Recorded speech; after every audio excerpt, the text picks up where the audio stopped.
예, 이항영의 뉴욕 앤 서울입니다. MTN 이항영 전문위원 연결돼 있습니다. 위원님 나와 계시죠? 네, 안녕하세요. 이영입니다. 예, 저희도 아침에 계속 얘기하고 있고요. 뭐 당연히 FOMC 내용을 조금 더 곰씹어 봐야 될 텐데요. 위원님 생각과 정리 좀 해주십시오. 네, FOMC가 강력하게 금리 인하를 시사했고요. 결국 3대 지수 모두 3일째 상승했는데요. 일단 구체적으로 살펴보도 있겠지만 큰 원칙상에서 보면 연준위원 중에 8분은 금리 인하를 얘기했고요. 8명은 금리 동결, 1명은 금리 인상을 얘기했는데요. 약간 평균과 어떤 미디언 금리, 최다빈 숫자랑 약간 다르지만 평균 금리는 조금 내려간 건 사실이지만 미디언 금리는 지난 3월과 똑같습니다. 근데 이제 점도표를 오늘 약간 복잡하지만 보실 필요가 있겠는데요. 지난 3월 달 보면 현재 기준금리 유지에 한 11분 정도가 얘기를 했는데 이번에는 8명은 그대로 유지, 8명 이하 또 더 금리를 내리는 쪽으로 봤기 때문에 그만큼 팽팽해졌다라고 이해하셔야 되겠고요. 일단 지난 성명서와 달라진 것에서 우리가 어떻게 시사점 찾을 수 있겠는데요. 이겁니다. 결국 두 문장에서 좀 바뀌었다고 저는 이해를 하고 있는데 첫 번째는 미래에 대한 불확실성이 증가했다라고 확실하게 그 문장이 들어갔고요. 두 번째는 예상했던 대로 인내심이란 말이 금리 조정에 관해서 인내심 말이 빠졌습니다. 그리고 경제 확장을 지속하기 위해서 적절한 조치를 강구하겠다는 얘기를 했는데 물론 이 말들이 트럼프 대통령의 시각, 트럼프 대통령의 눈높이를 맞췄을지는 이건 아무도 모르지만 중요한 것은 지난주 화요일 날 있었던 제롬 파월 의장의 시카고 연방은행에서의 연설과는 똑같은 내용이 들어갔습니다. 그만큼 이 시장의 일반적인 반응, 오늘 주가 올라간 것만 보더라도 예상했던 대로 금리가 이번에 인하는 건 없었지만 최소한 제롬 파월 의장이 얘기하고 그리고 월가에서 원하던 말은 그대로 이번에 표현했다라는 것에서 일단은 긍정적인 평가를 받는다고 보고 있고요. 다음은 시장 반응이 되겠는데요. 금리는 동결되었지만 말씀하셨던 대로 금리 인하 효과는 충분히 있었다고 보여야 되겠고요. 그것의 영향은 당연히 달러 같은 상대들이 약세 모습 그리고 금값의 상대적인 강세가 이어졌다는 것입니다. 특히 여러분 금값은 좀 자세히 보셔야 되겠는데요. 금값은 1,360달러를 찍고 넘어갔습니다. 이건 작년 초 이후 처음 가는 것인데요. 그만큼 달러와 반대 방향으로 가는 금의 역할이 분명히 중요해졌겠고요. 늘 말씀드리지만 금은 어떤 투기적인 성격을 떠나서 여러분들 포트폴리오에서 상당히 부분을 비중을 차지해야 되겠다는 그런 시각 다시 한번 말씀드리겠습니다. 참고적으로 달러는 0.4% 정도 내려갔다는 거 확인될 수 있겠습니다.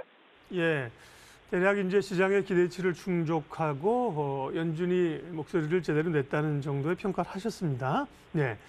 이제 다음 달에 금리 인하를 할 가능성이 높아진 확률이고요. 그리고 이제 뭐 연방 기금금리 이런 예측하는 데서는 뭐 다음 달 금리 인하 가능성을 이미 100%로 올려놨다면서요. 그러면 이후에 이제 시장 흐름이나 주가 영향은 어떨까요? 네, 바로 말씀하신 대로 이제 투자자들은 어떻게 좀 시장을 바라보고 여러분들 어떻게 좀 인사이트를 가졌으면 좋겠냐는 나름대로 제 해석을 말씀드리겠습니다. 물론 미국의 기준금리가 인하된다는 것 분명히 주시장에서 일반적으로 보면 피상적으로 보면 좋은 얘기가 되겠지만 그걸 약간만 뒤집어서 보면 글로벌 경기 둔화를 확인한다는 것으로 지금 이해를 하고 있고요. 실제로 많은 분들이 별로 정확히 얘기를 하고 있지만 금리 인하보다 더 중요한 것은 실제로 보면 미국과 중국의 무역 전쟁이 끝나는 것이 더욱더 중요한 거다라고 일단 이해하시면 좋겠습니다. 어찌되었건 기준금리만 갖다 보면 한국도 기준금리의 인하 가능성이 훨씬 커져 있다라고 보셔야 되겠고요. 다시 말씀드리면 단기적으로 금리 인하는 호재일 수 있겠으나 장기적으로 보면 저는 시장에 부담이 될 수도 있겠고요. 지금 시장이 좀 올라서 그렇죠. 시장이 조금만 내려가거나 그러면 여기저기서 다시 한번 리세션에 대한 논리 더욱더 거세질 수 있다는 것도 꼭 염두에 두셔야 되겠습니다. 두 번째는요. 미국도 마찬가지 우리나라도 장기적으로 이런 흐름으로 가고 있다라고 좀 믿고 있는 한 명인데요. 배당 투자에 대한 선호도는 더욱더 높아질 수밖에 없는 것은 교과서적 분명히 진리입니다. 왜냐하면 기본적으로 금리가 내려간다는 것 자체는 상대적으로 배당에 대한 선호도가 높아지는 거거든요.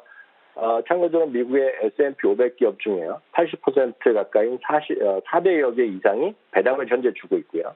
배당 수익률은 정확하게 1.99%가 나오고 있습니다. 배당 성향은 40%이기 때문에 우리나라도 상당히 높죠.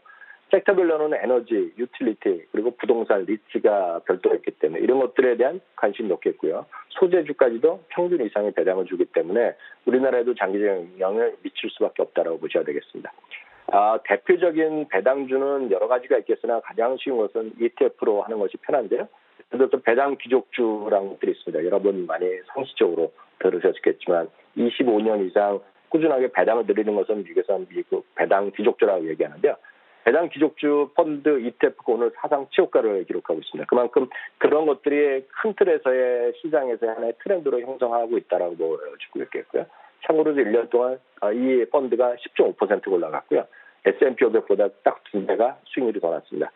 한국 주식 투자자들도 여러분 꼭 염두에 두셔야 되겠는데요. 지금 시장은 말씀드렸다시피 경기가 좋아져서 그런 것이 아니라 경기에 대한 부담 때문에 금리가 내려가는 분위기이기 때문에 큰 욕심보다는 변동성 시기에는 좀 더 안정성을 중시하는 투자 전략이 필요하다 보겠고요. 그런 관점에서 여러분 배당주는 직접 개별 주식을 하기가 쉽지 않습니다. 현실적으로 보면. 그렇기 때문에 고배당 펀드를 주는 뮤추얼 펀드도 있겠고요. 코덱스나 타이거 등 대표적인 우리들의 자산운용사에서 ETF들도 있기 때문에 이런 것들을 적극 활용하시는 것을 여러분 적극적으로 권해드리고 싶습니다.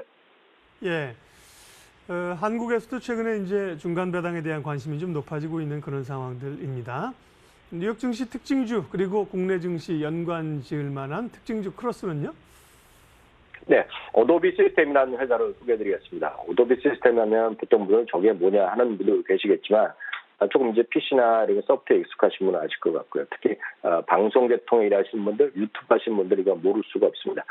포토샵으로 워낙 유명한 회사가 되겠고요. 뭐 PDF 파일 보는 것도 있겠고요. 가장 중요한 것은 여러분들 저희 방송도 이런 영상 편집을 쓰고 있는데요. 어도비 프리미어나 이런 것들 영상 편집 프로그램으로 보면 대학생들, 요즘은 초등학생도 이걸 다 쓰거든요. 이런 것들로 가장 유명한 기업 되겠습니다. 당연히 클라우드 매출이 늘어나고 있고 동영상 편집에 대한 수요가 늘어나면서 어제 실적도 발표했고 사상 최고가 깔끔하게 사상 최고가를 갔습니다. 우리나라에서는 이런 관련 기업은 딱 없습니다만 늘 말씀드리지만 이런 것들은 결국 클라우드 시장이 커지고 있다라고 보셔야 되겠죠. 한 소프트웨어 살 때 수백 달러 하는 것이 아니라 한 달에 20-30달러 내면서 어도비의 모든 소프트웨어를 쓸 수 있다. 이런 프로그램인데요. 이런 내용인데요. 우리나라에서는 이런 클라우드 쪽에서 매출로 일어난 것을 대표적인 기업을 딱 하나 말씀드리라면 늘 말씀드리지만 더존 비전 같은 기업이 거의 비슷한 사업 영역, 똑같은 비즈니스는 아니지만 결국은 클라우드 쪽에서 꾸준하게 구독 서비스를 하는 위해서다. 더존 비전이다 이렇게 말씀드릴 수 있겠습니다. 네, 어도비가 최근에 어제도 그렇고 뉴욕 증시에서 강했죠. 관련해서 더존 비전 국내 기업 주목해 봅니다. 뉴욕 앤서울 이양영 전문위원 함께했습니다. 잘 들었습니다. 네, 감사합니다.